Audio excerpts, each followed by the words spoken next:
Good morning class, my name is Deepali Gupta. आज हम कर रहे हैं क्लास 7, सब्जेक्ट हमारा मैथ और चैप्टर चल रहा है हमारा 9। देखिए ये एक्सरसाइज पार्ट है हमारा 2, एक्सरसाइज है हमारी 9.1। तो चलिए स्टार्ट करते हैं। क्वेश्चन नंबर 6 से हमारा स्टार्ट होगा। लिखा है निम्नलिखित में से कौन से युग्म एक ही परिमेय संख्या को निरूपित करते हैं। देखिए इससे पहली वाली जो क्लास हुई थी उसमें मैंने आपको बताया था कि परिमेय संख्या कौन सी होती हैं जिन्हें हम अंश बटे हर के रूप में लिख सकते हैं। ठीक है, अंश बटे हर यानी ये न्यूमिनेटर होता है, डिनोमिनेटर होता है हमारा, ये अंश होता है, ये हर होता है। अब हमें इसे बताना है कि ये एक ही संख्या है या नहीं, दोनों कौन सा युग्म सेम परिमेय संख्या को निरूपित करता है। देखिए फर्स्ट क्वेश्चन है माइनस के 7/21 और 3/9। देखिए 7 को हम अगर डिवाइड करेंगे, पहले इसे डिवाइड करते हैं। 7 माइनस के 7/21 बराबर माइनस के 1/3, क्योंकि 7 3 21 और 3/9 बराबर इसे 3 से डिवाइड कर दीजिए 1/3। देखिए ये जो परिमेय संख्या है आपको शायद ये सेम लग रही हो, लेकिन ये सेम नहीं है क्योंकि ये माइनस है और ये प्लस है। तो हम लिख सकते हैं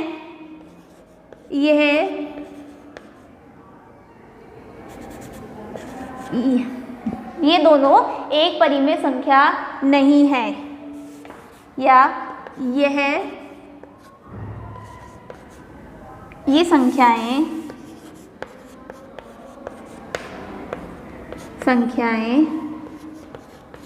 एक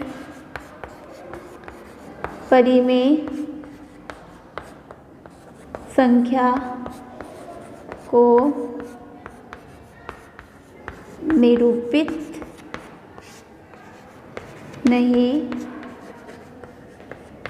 करती है। ठीक है, ऐसे ही नेक्स्ट देख लेते हैं। देखिए हमें कुछ नहीं करना, हमें ये देखना है कि ये सेम वैल्यू है हमारी या नहीं। उसके लिए आप डिवाइड भी कर सकते हैं और मल्टीप्लाई भी कर सकते हैं। चलिए नेक्स्ट देखते हैं। सेकंड क्या है, माइनस के 16/20 और 20/25। माइनस के 16/20। देखिए दो ये वाली वैल्यू हमारी 4 से डिवाइड हो रही है, 4 से कर देते हैं। 4 4 ज़ा 16, 4 5 ज़ा 20, 4 6 ज़ा 24 माइनस के। अब देखिए ये हमारी जो वैल्यू है वो 2 से भी डिवाइड हो रही है, माइनस के 2/3। सेकेंड है हमारी 20 माइनस के 25, इसे 5 से डिवाइड कर देते हैं। 5 4 ज़ा 20, 5 5 ज़ा 25। देखिए ये माइनस के यहाँ, तो ये भी हमारी सेम नहीं है, तो ये भी इसके लिए भी लिख सकते हैं हम, यह संख्या एक परिमेय संख्या को निरूपित नहीं करती हैं। ये संख्याएं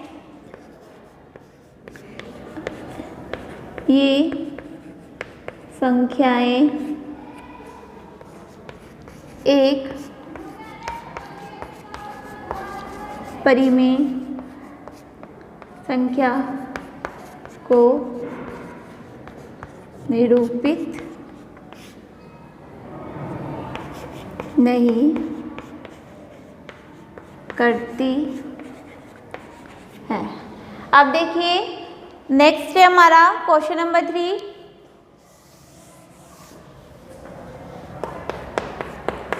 जो वैल्यू हमारी सेम आ जाएगी उसे लिख देंगे। ये संख्याएं एक ही परिमेय संख्या को निरूपित करती है। चलिए एक और करके देख लेते हैं। माइनस के 2/-3 और 2/3। देखिए माइनस के 2/-3, माइनस से माइनस कैंसिल हो गया तो 2/3 बचा, ये 2/3 है, तो ये संख्या है एक ही संख्या को निरूपित करती है। ठीक है, इसी तरीके से आपको ये जो क्वेश्चन नंबर 6 सारे क्वेश्चन करने हैं। चलिए क्वेश्चन नंबर हम 7 देख लेते हैं। 7 में है हमारा निम्नलिखित परिमेय संख्याओं को उनके सरलतम रूप में लिखिए। फर्स्ट है -8/6। देखिए सरलतम रूप कौन सा होता है? सरलतम रूप वो होता है जिसमें डिवाइड कर मतलब कि जितना डिवाइड हो सकता है हम उसे डिवाइड कर दें, यानी छोटे से छोटा। अब देखिए ये -8/6 है, क्या ये डिवाइड हो जाएंगे एक की वैल्यू से? यस। ये 2 से डिवाइड हो जाएंगे 4/3, तो ये इसका सरलतम रूप है। सेकंड पार्ट देख लेते हैं इसी का। 25, 45, ठीक है।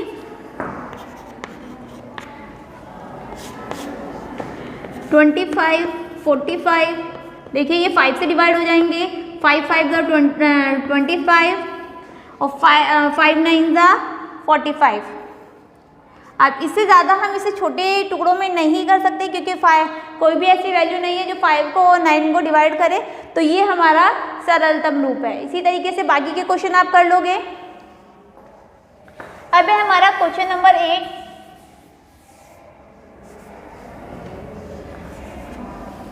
क्वेश्चन नंबर 8 में है संकेतों का यानी ग्रेटर देन, स्मॉलर देन और इक्वल में से सही संकेत चुनकर रिक्त स्थान भरिए। तो देखिए आपको लग रहा होगा कि ये इजी है, लेकिन ये आपको वैसे नहीं करने जैसे आप सोच रहे हो या अब तक आपने करे हैं। देखिए इसमें कौन सा बड़ा है? आप सोचोगे कि -5/7 है, लेकिन नहीं, जब तक हम इनके डिनोमिनेटर सेम नहीं करने के हमें नहीं पता चलने का कि कौन सा बड़ा है। इसलिए सबसे पहले हम इनके डिनोमिनेटर सेम करेंगे। जैसे -5/7 में हम मल्टीप्लाई करेंगे 3 की, क्या आ जाएगा हमारा? 5 3 15, 7 3 21, और जो 2/3 है इसमें मल्टीप्लाई करेंगे हम 7 की। देखिए मैंने क्या करा, इसके मतलब कि इसके डिनोमिनेटर और न्यूमरेटर में, अंश में और हर में इस वाले के डिनोमिनेटर से मल्टीप्लाई कर दिया, और इन दोनों के डिनोमिनेटर अंश और हर में मैंने इस वाले के डिनोमिनेटर से मल्टीप्लाई कर दिया। इससे क्या होगा कि हमारे जो डिनोमिनेटर हैं वो सेम हो जाएंगे। जैसे 7 2 14 और 7 3 21। तो अब आप देखिए माइनस की वैल्यू तो कभी बड़ी हो ही नहीं सकती।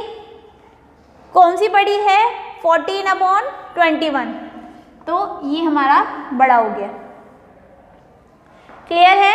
अब नेक्स्ट एक और करके दिखा देती हूँ मैं आपको। ये तो हम पहले भी लिख सकते थे कि क्योंकि हमें पता है माइनस की वैल्यू कभी भी बड़ी नहीं हो सकती, हमेशा प्लस की वैल्यू बड़ी होगी, लेकिन इसे मैं आपको करके दिखाना था कि किस तरीके से करते हैं। सेकंड देख लीजिए जिसमें हमारी दोनों ही माइनस की वैल्यू हैं। माइनस के 4/5 और माइनस के 5/7। देखिए इसमें दोनों ही माइनस के हैं, तो क्या बताया था मैम ने कि इनके डिनोमिनेटर सेम कर लेते हैं। इस वाले के हर अंश और हर में इस वाले के डिनोमिनेटर से मल्टीप्लाई कर देते हैं, यानी 7 से, और इस वाले के डिनोमिनेटर से क्या जाएगा?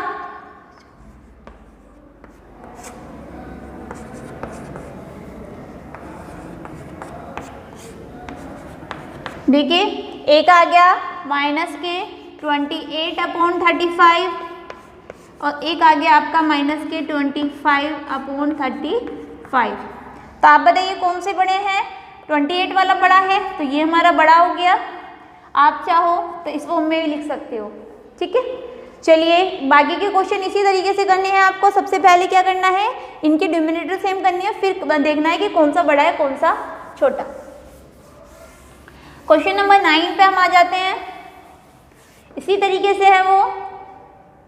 हमें यही पता लगाना है 9 में कि कौन सी संख्या हमारी बड़ी है और कौन सी छोटी। 2/3 और 5/2। तो मैम ने क्या बताया है, डिनोमिनेटर सेम करने होंगे। डिनोमिनेटर सेम करने के लिए इस 2 की मल्टीप्लाई इसमें और इसमें करनी होगी और इस 3 की मल्टीप्लाई इसमें और इसमें करनी होगी। तो 2/3 मल्टीप्लाई करनी है हमें 2 की, 5/2 मल्टीप्लाई करनी है हमें 3 की। 2 2 ज़ा 4, 3 2 ज़ा 6, 5 3 ज़ा 15, 3 2 ज़ा 6। देखिए दोनों का डिनोमिनेटर सेम हो गए। एक आया हमारा 4/6 और एक आया 15/6। तो कौन सा बड़ा है, 15/6 यानी 5/2 संख्या बड़ी है। ठीक है, ऐसे ही बाकी के सारे क्वेश्चन आप कर लोगे, बहुत ज़्यादा सिंपल है। आपको ऐसे ही मल्टीप्लाई करनी है डिनोमिनेटर से, आपको दोनों के डिनोमिनेटर सेम करने हैं, इतना आप सोच लीजिए। डिनोमिनेटर सेम करने का सबसे आसान तरीका है इसके अंश और हर में दूसरे वाली संख्या के हर से मल्टीप्लाई कर दीजिए और दी हुई संख्या के दूसरी वाली संख्या के हर से मल्टीप्लाई कर दीजिए। ठीक है, अब है निम्नलिखित परिमेय संख्याओं को आरोही क्रम में लिखिए। क्वेश्चन नंबर 10 इस एक्सरसाइज का लास्ट क्वेश्चन है। ये क्वेश्चन जो हमारा 10 है वो इसी प्रकार से है जैसे कि हमारा 8 और 9 था। उसमें हमें 2 संख्या दी हुई थी, इसमें हमें 3 संख्या दी हुई है। देखिए इसमें क्या है हमारा तीनों में हमारा डिनोमिनेटर जो है वो सेम है 5 5 5। तो अब हमें आसानी से पता है कि कौन सी हमारी बड़ी है और कौन सी छोटी है। जब हम माइनस की तरफ चलते हैं तो माइनस का 1 बड़ा होता है माइनस के 2 से। ठीक है, माइनस में जैसी वैल्यू बढ़ती जाती है वो घटती, मतलब कि उनकी जो मान है वो घटता जाता है। तो क्या बड़ा है हमारा माइनस के 1। तो हम लिख सकते हैं आरोही क्रम में, आरोही क्रम कौन सा होता है, बढ़ता हुआ क्रम, यानी माइनस के 1/5 बड़ा है किससे, माइनस के 2/5 से, और ये बड़ा है माइनस के 3/5 से। ठीक है, ये क्या है, कौन सा क्रम है हमारा, आरोही क्रम है। देखिए इस क्वेश्चन को, जो आरोही क्रम के क्वेश्चन है उन्हें समझने के लिए हम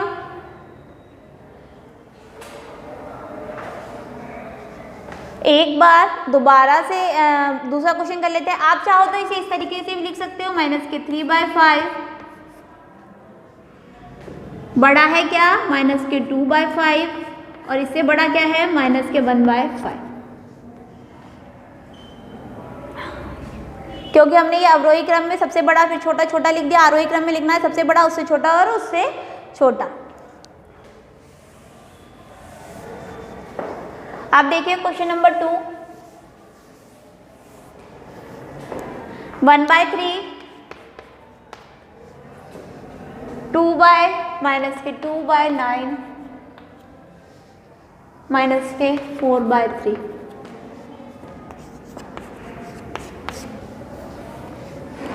देखिए 1/3, अब 3 वैल्यू है, जब हम पे 2 वैल्यू होती थी तो डिनोमिनेटर से हम क्या करते थे, मल्टीप्लाई कर देते थे। 3 वैल्यू है, 3 वैल्यू को करने के लिए सबसे पहले आपको एलसीएम लेना पड़ेगा 3 9 3 का। 3 1 ज़ा 3, यानी जितने भी हमारे पास डिनोमिनेटर है उनका हमें एलसीएम लेना है। 3 3 ज़ा 9, 3 1 ज़ा 3, कितना आ गया, 3 × 3 = 9। कितना आ गया हमारा एलसीएम, 9। क्या करेंगे, इन दोनों में 1/3 में मल्टीप्लाई करेंगे 9 की, माइनस के 2/9 में मल्टीप्लाई करेंगे 9 की,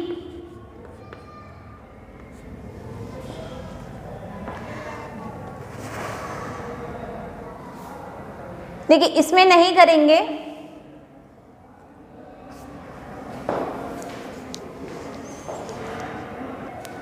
देखिए हमने एलसीएम ले लिया, एलसीएम हमारा 9 आ गया। आप देखिए हमें करना क्या है, जो तीनों के डिनोमिनेटर है हमें 9 बनाने हैं, ठीक है। जैसे 1/3 डिनोमिनेटर में 9 ही आएगा, मल्टीप्लाई हमें देखनी है किस वैल्यू से करनी है। फिर है हमारा -2/9, इसमें भी हमें मल्टीप्लाई देखना है किस वैल्यू से करेंगे, डिनोमिनेटर में 9 आना चाहिए। -4/3, इसमें भी मल्टीप्लाई हम बताएंगे कि कौन सी वैल्यू से करें कि जो डिनोमिनेटर हो वो 9 आए। एलसीएम लेने से क्या होता है कि हमें इन तीनों का डिनोमिनेटर पता चल गया। अब देखिए 3 में 3 की मल्टीप्लाई करेंगे तो 9 आ जाएगा, ऊपर की मल्टीप्लाई कर दीजिए 3, इसमें हमें 1 से ही करनी पड़ेगी तो -2। इसमें किसे करेंगे 3 से, 4 3 12 -के। तो देखिए आरोही क्रम में लिखना है, आरोही क्रम में यानी बढ़ता हुआ क्रम, पहले सबसे छोटा फिर उससे बड़ा फिर उससे बड़ा। तो यहाँ पर जो सबसे छोटा है वो है हमारा -12/9, क्योंकि माइनस की बड़ी वैल्यू छोटी होती है।